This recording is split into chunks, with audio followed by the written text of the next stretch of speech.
And welcome back to the final session where I'll be introducing you to the yoga video practices that I have online to help enhance pelvic floor health and can also be used for individuals who are struggling with some sort of specific pelvic floor health condition. These practices can help people progress towards improved pelvic floor health and overall well-being. So as yoga therapists, we are not treating the condition. We are helping a person, an individual who happens to have a set of symptoms. And it is not yoga for constipation or yoga for prolapse or yoga for incontinence. It's yoga for the individual with these symptoms. And so as yoga therapists, we know to, of course, assess and make sure the practices we're choosing are individual for the person in the context of the situation. So for a healthy pelvic floor, we want to enhance or improve the awareness of the pelvic floor, increase connection to the pelvic floor. And a healthy pelvic floor is one that can be engaged both automatically, just on its own without us thinking about it, and also volitionally or consciously engaging. And we also want to make sure we can relax the pelvic floor and allow it to go through its full excursion in timing with the breath and, of course, the other synergistic muscles, the deep abdominals and back muscles and hip muscles. And we can do all of this through yoga practices, and the language that we use and the cueing can really help facilitate all of this, and that's what my practices go through. So I have 3 video practices online. The first one is really about improving that awareness of and that connection to the pelvic floor.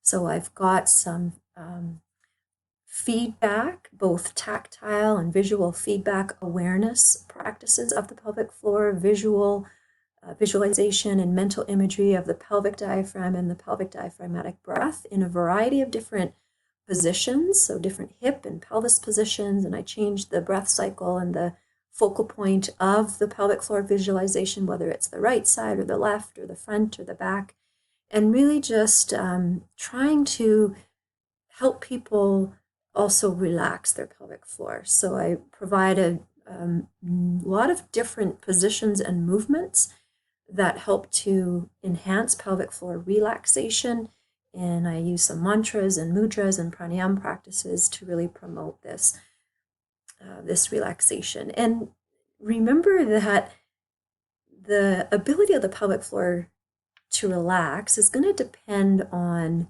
a lot of different factors. So it's not just about the position that the person is in, but it's the context of the situation and the environment. It depends on the person's physiological state that they're in the moment and what they even believe or their thoughts and even our relationship with them. So just reminding you that these practices are suggestions and ideas, and again, it's up to you to, have a look and see how that person is in the moment there.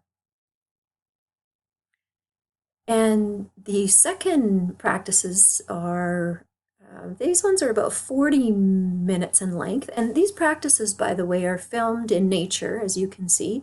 And there's music that, just a light background music that goes along with them. It's really beautiful cinematography. The music's very joyful and soulful.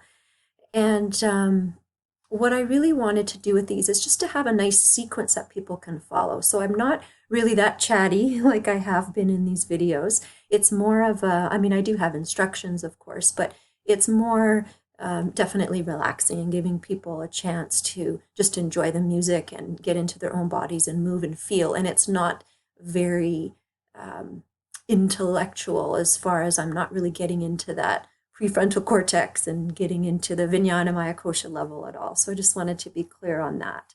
These are simply now practices. So the second part, like I said, these ones are about 40 minutes long. And this is where I really try to help the facilitation of the pelvic floor engagement and its excursion. So there's a variety of different postures and movements to engage the hip synergists. So the movement really includes different hip movements that the research has shown to help facilitate the pelvic floor engagement, and different pelvic range of motion, of course, during the practices too. And then this is all really integrated with cueing breath, cueing a more active, expansive costal breath, which can help facilitate the pelvic floor, and integrating that with functional movement.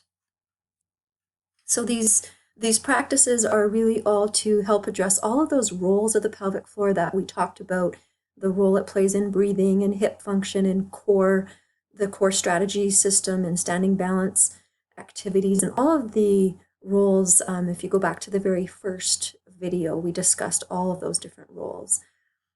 And I've got here, the third video is, it's a bonus feature on Vimeo, and it's the toilet meditation. So I'll go through that in the video. There's an acronym that I have, and I also have a free blog post that you can just Google and find online pretty easily. It's on my website. And so that's about, I think, just over 5 minutes. And it's a really nice opportunity for people to practice mindfulness and to really release and allow that pelvic floor to just relax as they are performing their toilet duties, which we know can be really a really healthy thing to do. And so here's where you can find the videos. You can find them on my website, PhysioYoga.ca, or there's also a direct link to the video practices on Vimeo. You can see the link there. If you do go to my website, you just go to the upper right-hand corner. There's that little V, that's the Vimeo icon. That will take you to the link. So in closing, just looking at yoga therapy and all of the ways that yoga therapy can enhance pelvic floor health. So yes, we have many practices, but there's also all of the principles and philosophy around yoga. So just reminding us that yes, there's lots of different specific movements and awareness, and the practices that I have on the videos definitely, go through what some of the research is telling us that can help.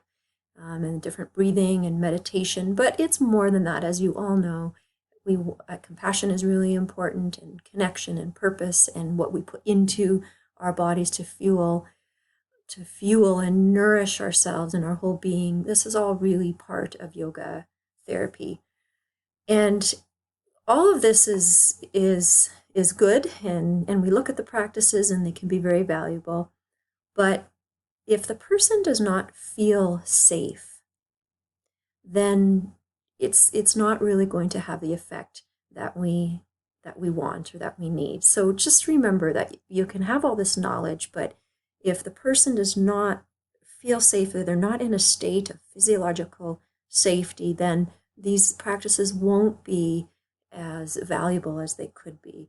So using your yoga therapy knowledge as best as you can to ensure the person and the whole environment and situation feels safe. And people also need to find these practices enjoyable, and they have to be willing to do them. They have to want to do them and find them meaningful as well. So knowing why they're doing these things is important, and a nice balance of ease versus effort. I think that's important because sometimes we do get stuck on the relaxation response and the ease and the peace, and we forget about the discipline and the effort.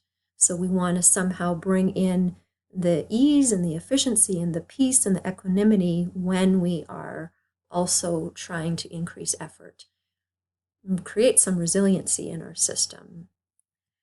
So the final slide here is just to show you the full course that I have. It's a 14-hour course on Embodia. So this is a yoga therapy a course for yoga therapists as well as other healthcare professionals who really want to look at the whole being, and we look at all koshas, all limbs, and I look at different pelvic floor health conditions, so like prolapse and pelvic pain, sexual dysfunction, different bowel and bladder issues, and I have 4 case studies in here as well, so we have a real chance to apply yoga philosophy and practices to these specific individuals in these case studies.